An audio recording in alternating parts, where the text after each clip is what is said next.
everybody for having me speak to you tonight. It's really exciting to be back here and chat to you all.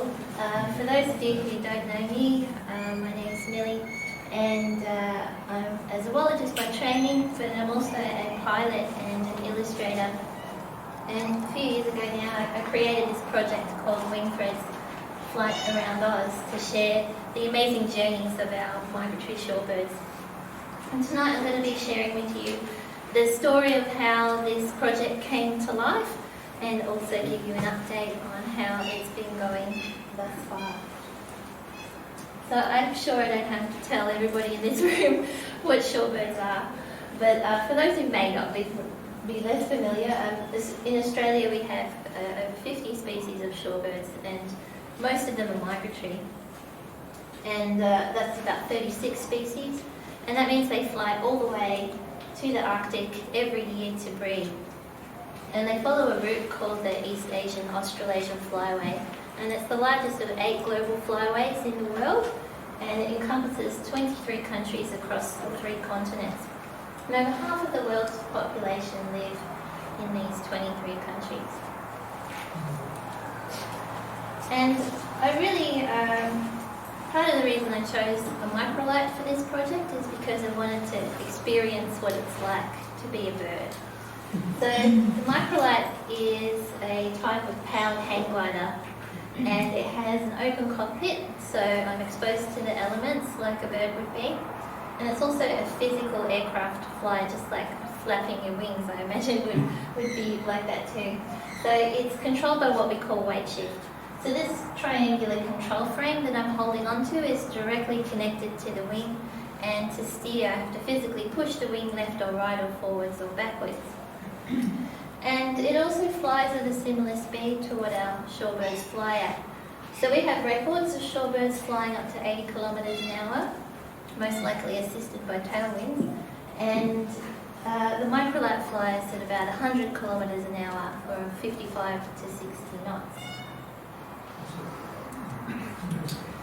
But my background actually began in the arts, and I was first introduced to shorebirds when I was working as a tapestry weaver of all things. So I majored in tapestry at uni, and I worked at the Australian Tapestry Workshop for over 7 years. And during that time I met a famous Australian artist, John Wolseley. We were working on this tapestry together, one of his watercolour artworks for, yeah, it's gorgeous, isn't it?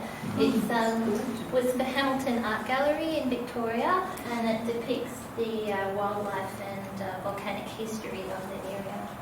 And while I was working on that tapestry with John, he had also been commissioned to do a mural by the city of Melbourne, and we were invited to the unveiling of the mural, and the mural depicted flocks of godwits and knots flying along the East Asian Australasian Flyway.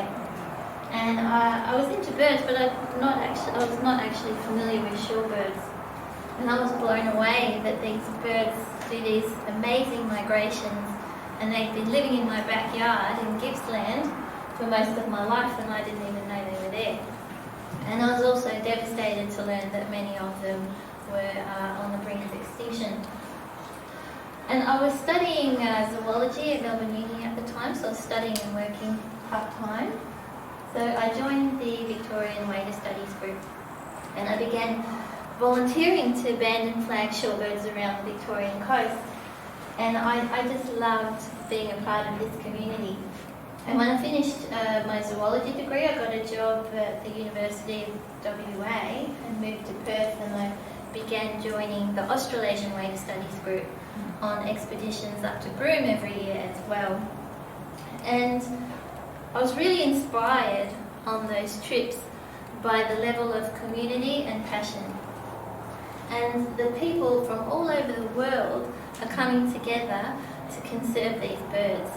And there was international cooperation as well to do it. So you had government and non-government organisations, academic institutions, students and just everyday people who were into birds coming together to volunteer to do this work. And I could see that people are really passionate about shorebirds when they learn their stories, but it's very difficult to communicate that outside of those birding groups. And I was like, well, how do we reach people outside of those groups? Because shorebirds are such a beautiful example of how we're all connected through ecological networks along our flyway. Those wetlands that the birds rely on to rest and refuel on migration are like a chain with links in it.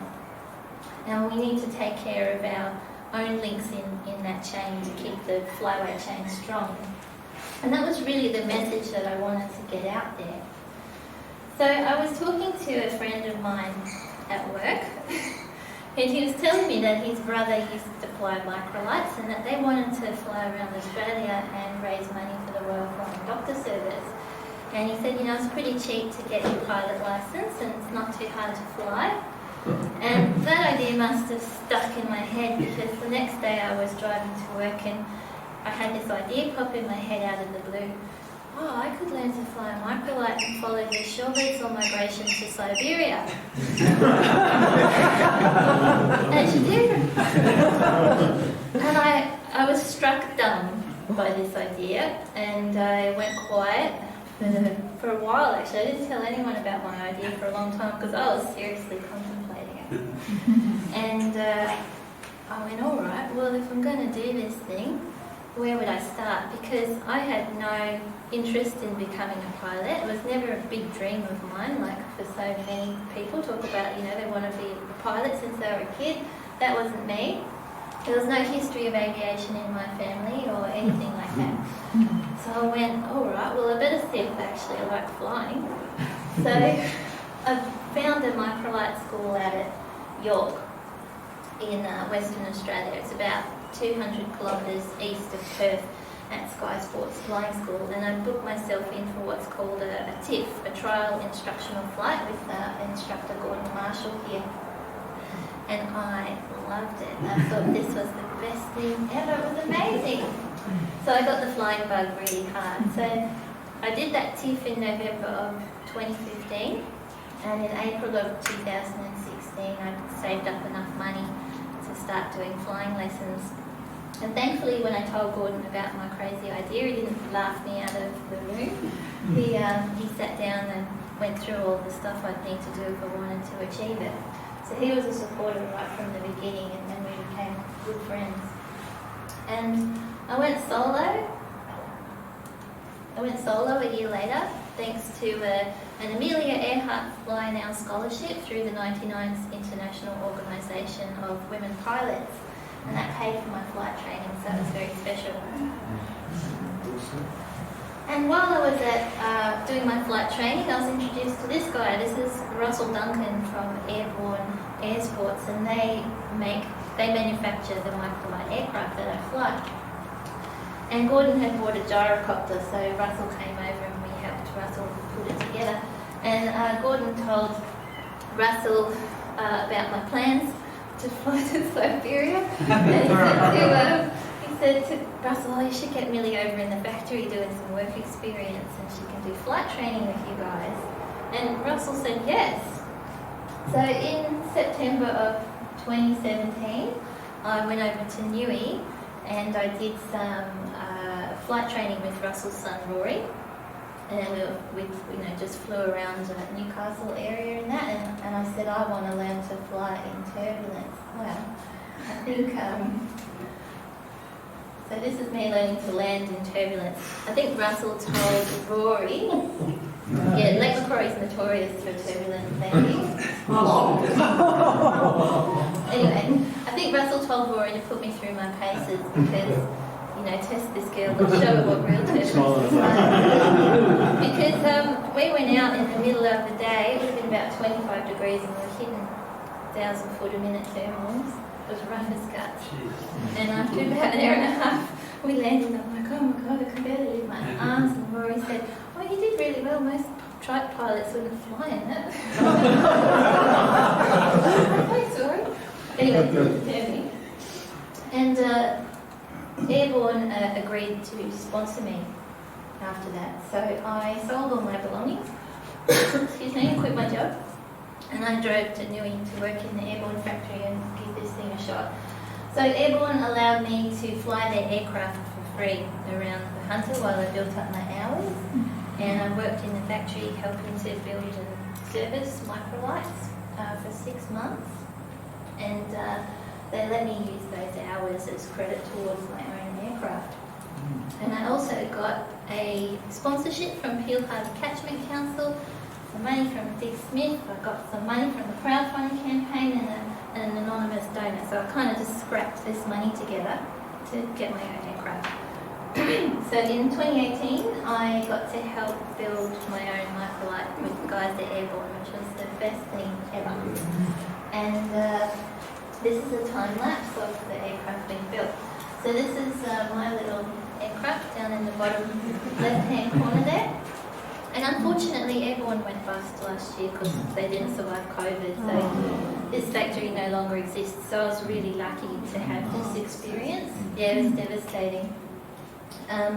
So yeah, the base is built separately to the wing, and you can actually take the wing off and fold it up and transport microlight aircraft. It's one of the cool things about microlight. So this is the wing being assembled separately. And in a moment, this is the finished product, and this is my first ever maiden flight on my own in my microlight that I got to build myself. So I felt like all my dreams were coming true, you know. So it took about well, we started building it in February and we finished it in July, so about 4 months to assemble it.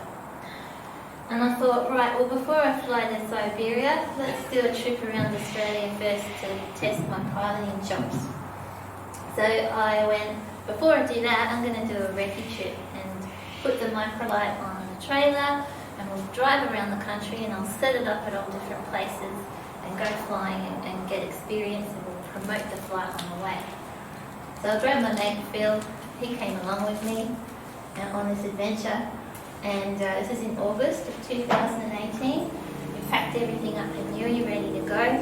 We drove to our first stop, which was Caboolture, just north of Brisbane, and I caught up with my mate Neil Schaefer, who's one of the ops managers at Recreational Aviation Australia, and he's a truck pilot too. And we set the microlight up, ready to go. And I said, I'll just shift the trailer out of the way. And the jockey wheel wasn't latched in place and it collapsed and fell on my leg. Oh no! So 3 days into my recce trip, I'd done 0 flying and had a broken leg. And the reason I'm smiling here is because I'm high as a kite. But I went, it's still good, it's still good. My leg will heal, I'll do the flight next year, it's going to be fine. Let's keep continuing on this trip around Australia because we've got fundraising events in Broome and Perth and another event in Darwin.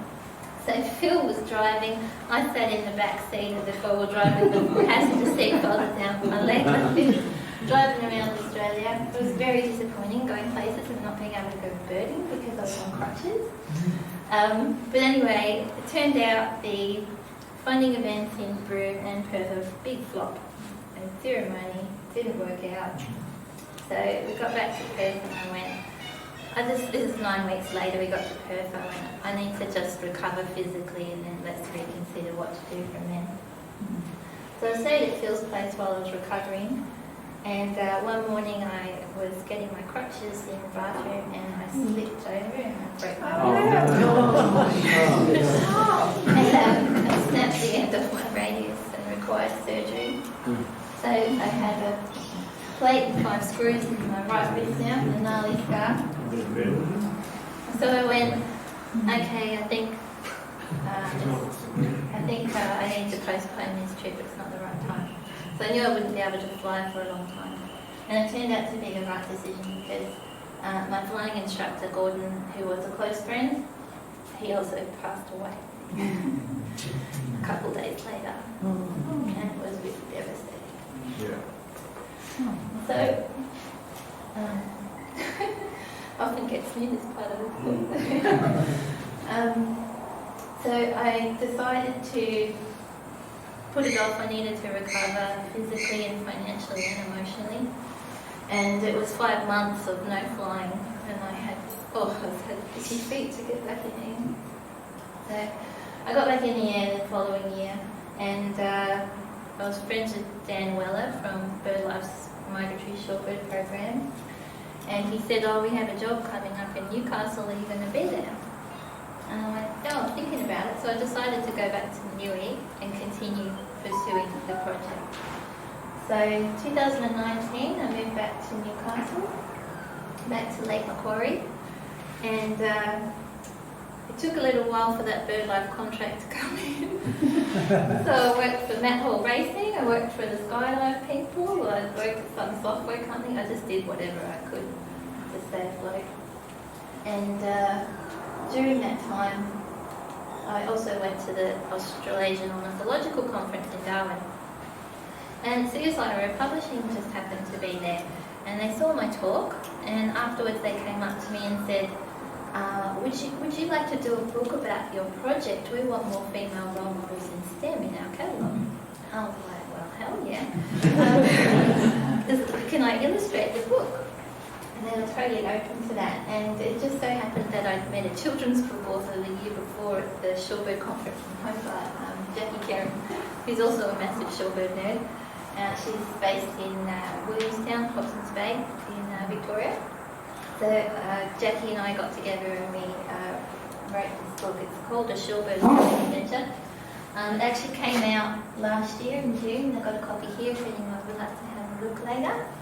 We're both very proud of this book. Unfortunately, I'm not allowed to sell copies, but you can get it online at the CSIRO website.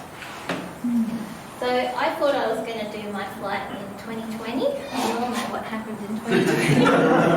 But it worked out really well because it gave Jackie and I the time that we needed to create this book.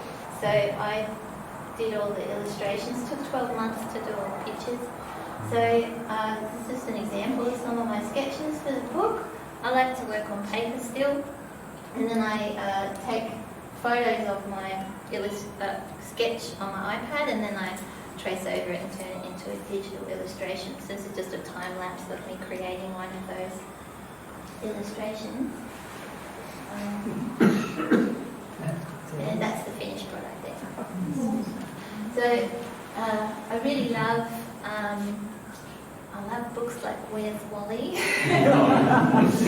And things that have a lot of detail and lots of things to look at and discover in the illustration itself. So I'm very proud of this book. This PFFF stands for Phenomenal Flabbergasting Fun Fact. There's lots of those throughout the book. So I had the book. I had the... Oh, hang on. This is... so this was my plan. I was going to fly in 2022 now. The borders were opening and I was getting all the green lights from the universe. It's time to go. So I decided to start at White Gum Farm over in Perth because obviously it had sentimental value for me, and it's where Wing Threads all began. So I wanted to start and finish there. And started in June of last year. And the plan is to go all the way around Australia. It's about 20,000 k's, which is similar to what the shorebirds fly on migration every year. And I thought it would take me 6 months, but it's already 6 months gone. So I think it's going to take closer to the year by the time I finish, but it doesn't matter.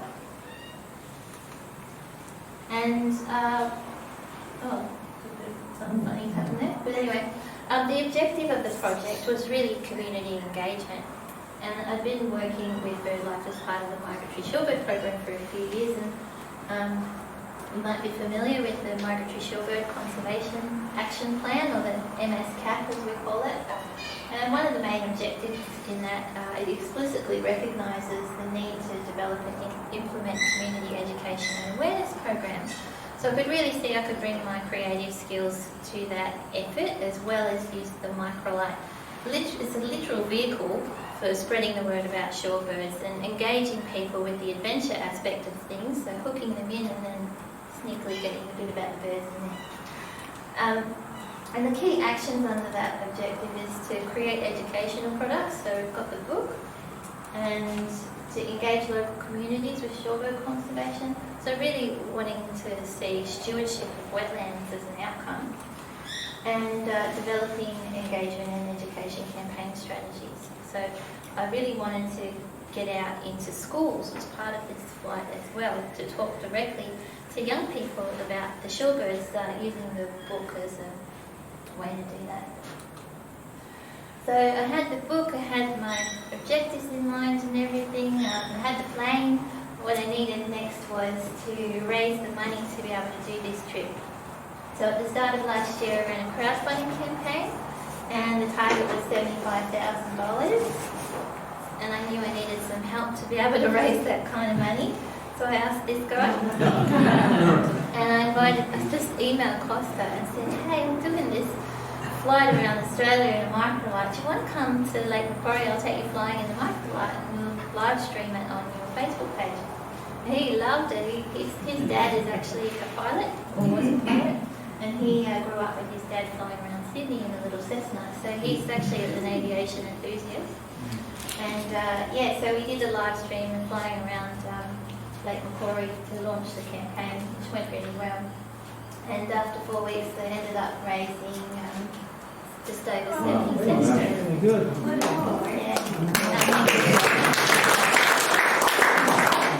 And that money's continued to come in. So this project is completely self-funded. I rely on donations to be able to do this, and all of the school visits are completely free of charge for people. So I packed up the microlight in May of last year and drove back over to Perth to start this project. Then I took off from White Gum Farm, and I'd like to share with you now that journey thus far from Perth to here with a video that I've created. So this is a compilation of all of the light legs I've done so far. So it's taken up from White Gum. That's landing near Albany. I had the Denmark Bird Observers group here.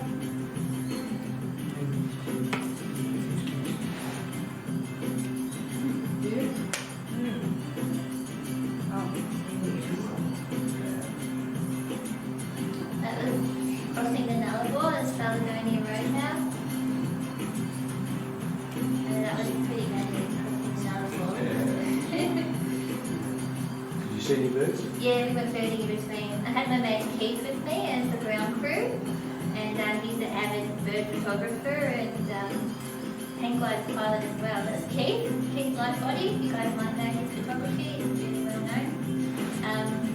We ended up getting stuck at Euclid Roadhouse that works in the laundry at the motel in exchange for our board for a week.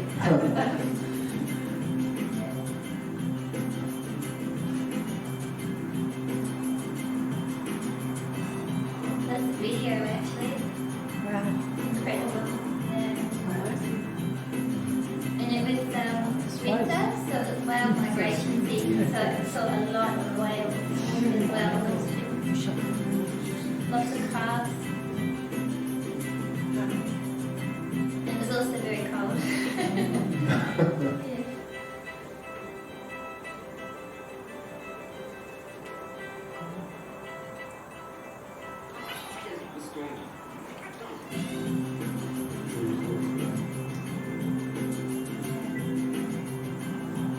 This is the Coorong in South Australia, one of the most important shorebird sites in Australia. It was a bit of a highlight of the trip.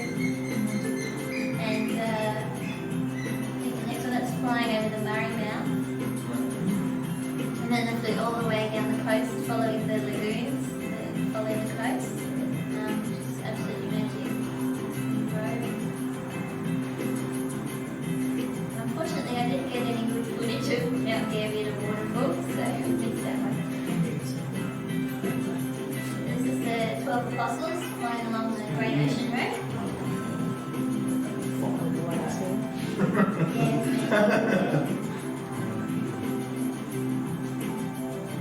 And that's doing Mornington Peninsula with Sammy J, the comedian from ABC Drive in Melbourne. ABC Breakfast, sorry.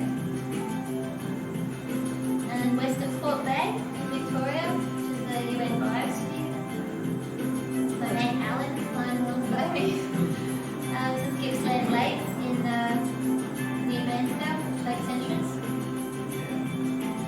flying along the Sapphire Coast, that was absolutely beautiful. Maria Airport, just here. And then Wollongong to Lake Macquarie, I flew past Sydney CBD there. Because I was staying outside a controlled airspace, I had to fly 500 feet over water. Yeah. Which was 2 kilometres offshore, which was a bit scary. And it's a familiar face. Thank you everyone. Okay, so this is my progress so far. I've done 24 flight legs and covered just over 5,000 kilometres. And on the way I visited 66 schools. It's fantastic. And I've reached just over 4,000 students in here. Wow. And a lot of those places, you know, pretty remote rural schools. I think the smallest school had about 25 students for the entire school. And, you know, grades prep all the way through to grade 6 came to the presentation. So this is what I do. Sometimes I get to take the microlight base with me and show the kids in the trailer. They're absolutely fascinated by this aircraft. And they have a billion questions about the microlight. Number 1 question is what happens if the engine stops? Number 2 is how do you go to the toilet? Number 3 is can you eat while you're flying? I get asked those 3 all the time. So when I visit the students, I talk about the project, you know, get them engaged with the flying and all of that, and then of course I talk about the birds, and I use a mix of my illustrations as well as photographs and video, because I think that's really the way to get the kids engaged. And at the end of the presentation I show them how to draw shorebirds, because the same features you'd look at to draw a bird are what you would use to ID a bird, so it really sticks in your head when you're sitting down and drawing a figure. That really shows kids how to draw birds. And of course I don't want to overwhelm them with every shorebird species, so I just focus on 2, a redneck stint and a bar-tailed godwit. So we learn a little shorebird and a big one. And I ask them questions like, does this bird have a long neck or a short neck? Has it got a long beak or a short beak? Is it curvy or straight? Have they got long legs or short legs? You know, all these things. And they yell them out, and they long legs. It's pretty cute. Their drawings are adorable.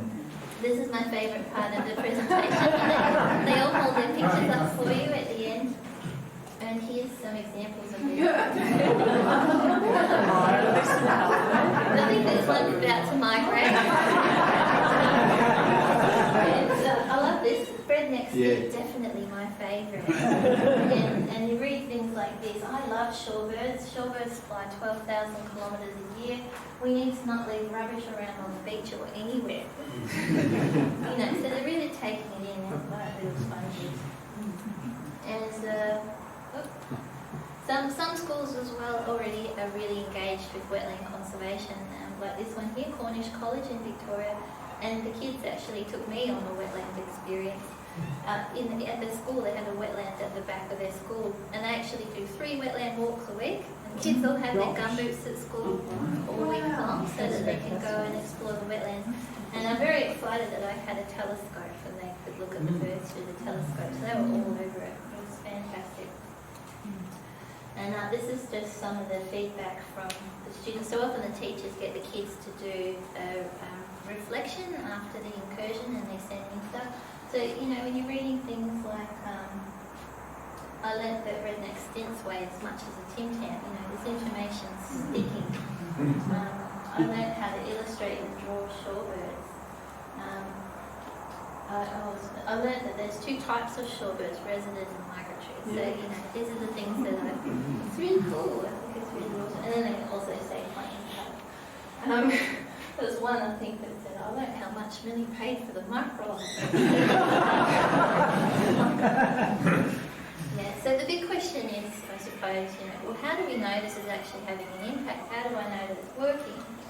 So I've been sending feedback surveys to teachers after the incursion and asking questions like this. So how familiar were you with shorebirds prior to the incursion? And the majority of people, I think it's something like 85%, were somewhat familiar or less with shorebirds prior to the incursion. And more than 2/3 did not have shorebirds as part of their curriculum prior to the incursion. And when I ask how likely they are to include shorebirds after the incursion in their curriculum, whopping 90% are somewhat likely or very likely to begin including shorebirds in the curriculum. And a big part of that was also having access to resources to be able to teach it.